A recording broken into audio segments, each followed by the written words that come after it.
Warahmatullahi wabarakatuh. Perkenalkan, nama saya Handrini Salangkas, Tamuk F551 19012. Nah, di video kali ini saya akan menjelaskan mengenai aplikasi sistem pendukung keputusan berbasis web yang telah saya buat, yaitu mengenai pemilihan skincare sesuai jenis kulit dengan menggunakan metode Pick Product. Nah, untuk itu di sini bisa kita lihat, ini merupakan tampilan awal dari aplikasi sistem pendukung keputusan pemilihan skincare sesuai jenis kulit yang telah saya buat.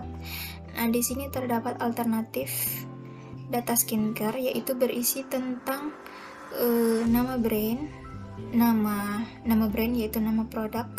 Lalu terdapat nama di sini, nama untuk menginputkan nama dari user atau pengguna. Nah, terus di sini terdapat tipe kulit yang bisa dipilih sesuai tipe kulit oleh pengguna. Begitu juga masalah kulit. Di sini ada beberapa masalah kulit yang bisa dipilih oleh pengguna. Nah, contohnya seperti ini. Kita masukkan nama brand seperti di sini sudah ada. Kita pilih saja yang di sini. Di sini seperti kita masukkan Wardah. Terus namanya ini, tipe kulitnya misalnya berminyak, terus masalah kulitnya beruntusan, lalu di save. Nah, jika seperti ini berarti telah berhasil diinputkan data skincare yang telah kita masukkan tadi, itu berhasil. Lalu klik OK dan akan muncul data yang telah kita input sebelumnya. Nah, sistemnya di sini kan untuk yang nantinya kita mencari perankingan dari beberapa data yang telah kita inputkan. Nah, untuk itu di sini pada data skincare kita memasukkan atau menginputkan beberapa data dari pengguna. Seperti nama brand sebelumnya kan sudah ada Wardah. Nah, bisa kita tambahkan di sini seperti MS Glow. Lalu namanya bisa kita inputkan seperti ini, Lisa Amelia. Terus tipe kulitnya misalnya kombinasi, masalah kulitnya misalnya kusam. Lalu disimpan. Lalu klik OK. Nah, setelah itu akan muncul data yang telah kita inputkan tadi seperti ini, MS Glow Liza Amelia. Nah, sudah ada kan, berarti data yang telah kita input sebelumnya berarti berhasil tersimpan di database. Lalu setelah itu kita beralih ke menu kriteria. Nah, pada menu kriteria ini terdapat bobot dan perbaikan bobot yang dapat kita isi, yaitu di sini terdapat merek, kesesuaian jenis kulit, harga, usia, kualitas, manfaat, dan diskon. Nah, untuk perbaikan bobotnya sendiri di sini kita bisa input secara manual. Nah, untuk penginputan manual di sini usahakan nilai keseluruhan dari setiap kriterianya itu bernilai 1.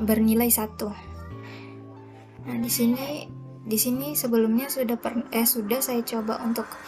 saya hitung bagaimana tiap-tiap bobot untuk bernilai 1. Terus saja di sini 0,2, di sini kita pilih 0,4, lalu di sini 0,04, sini 0,02, dan di sini 0,05. Nah, pada bagian bobot di sini mereknya bisa kita pilih sesuka hati. Di sini terdapat sangat ternama, cukup ternama, kurang, tidak ternama. Di sini begitupun kesesuaian jenis kulit, harga, usia, kualitas, manfaat, dan diskon semuanya sama. Hanya berbeda di bagian-bagian seperti sangat cocok, sangat mahal, usianya sangat dewasa. Nah, untuk merek di sini bisa kita pilih untuk ternama, kesesuaian jenis kulitnya bisa kita pilih untuk cocok, terus harganya bisa dikatakan dengan kata mahal, terus usia bisa untuk remaja, kualitasnya sangat bagus, manfaatnya sangat bagus, dan diskonnya cukup jarang kayaknya. Nah, setelah itu disimpan. Nah, apabila seperti ini berarti data telah berhasil diinputkan. Lalu klik OK, maka akan muncul data-data yang telah kita input sebelumnya di sini. Lalu setelah itu masuk pada menu penilaian.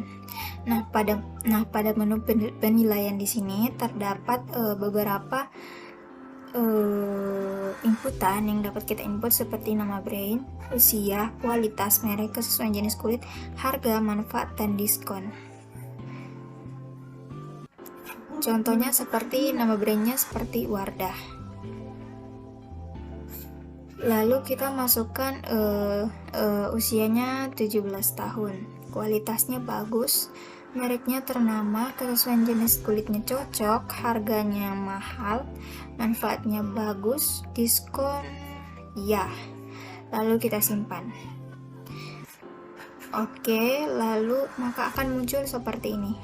Data yang telah diinputkan sebelumnya maka akan muncul di bawah ini. Nah, setelah brand Wardah tadi telah diinputkan, lalu kita menginput lagi untuk data MS Glow. Usianya terserah, kualitasnya bagus, mereknya ternama, kesesuaian jenis kulitnya misalnya tidak cocok, harganya sangat mahal, lalu manfaatnya bagus, manfaatnya bagus, dan diskonnya bisa kita pilih untuk tidak ya. Lalu kita klik simpan, klik OK. Nah, maka akan muncul data yang telah kita inputkan tadi. Seperti yang kita lihat sebelumnya, jika memilih nama brand dari MS Glow atau maupun Wardah, maka secara otomatis akan menginputkan nama dari brand yang telah kita input pada data skincare sebelumnya. Lalu setelah itu masuk pada proses WP. Proses WP di sini merupakan proses di mana untuk menghitung semua bobot menghitung semua menggunakan rumus metode WP yang telah kita buat. Pada proses WP bisa kita lihat seperti ini, terdapat matriks X yang dimana di sini merupakan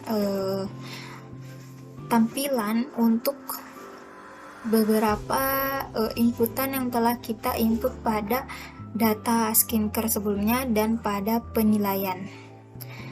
Nah, lalu terdapat vektor S. Nah, hasil akhir dari vektor S ini didapatkan dari nilai kriteria pertama, yaitu dari alternatif pertama yang dipangkatkan dengan bobot dari kriteria pertama, lalu ditambahkan dengan nilai kriteria kedua dari alternatif pertama yang dipangkatkan dengan bobot dari kriteria kedua, dan begitupun seterusnya, sehingga mendapatkan hasil dari vektor S seperti ini. Nah, begitupun pada vektor V. Nah, vektor V di sini didapat hasil akhir dari vektor V didapatkan dari hasil akhir vektor S yang kemudian dilakukan dengan cara penjumlahan secara keseluruhan dari hasil vektor S ini pada setiap alternatif, sehingga didapatkanlah hasil akhir dari nilai vektor V. Nah, lalu kemudian di hasil perankingan itu merupakan hasil akhir dari vektor V yang diurutkan dari nilai terbesar hingga terkecil. Nah, itulah tadi penjelasan singkat mengenai aplikasi sistem pendukung keputusan berbasis web mengenai pemilihan skincare sesuai jenis kulit menggunakan metode web product. Apabila ada kesalahan dalam pembuatan video, mohon dimaafkan. Wassalamualaikum warahmatullahi wabarakatuh.